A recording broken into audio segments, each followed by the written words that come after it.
Service in St. Louis has issued a severe thunderstorm warning for western Franklin County until 4:30 p.m. At 3:51 p.m., a severe thunderstorm was located near Beaufort and moving southeast at 15 miles per hour. Expected hazards include 60 miles per hour wind gusts and 35 hail.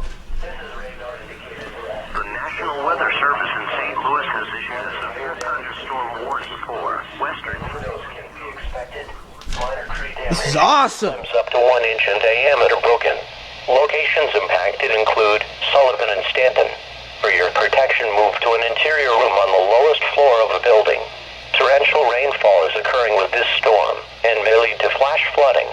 Do not drive your vehicle through flooded roadways.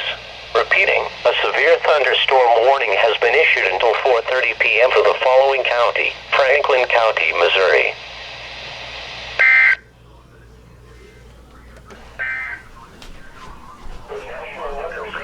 Torrential rainfall is occurring with this storm and may lead to flash flooding. Do not drive your vehicle through flooded roadways. Repeating, a severe thunderstorm warning has been issued until 4:30 p.m. for the following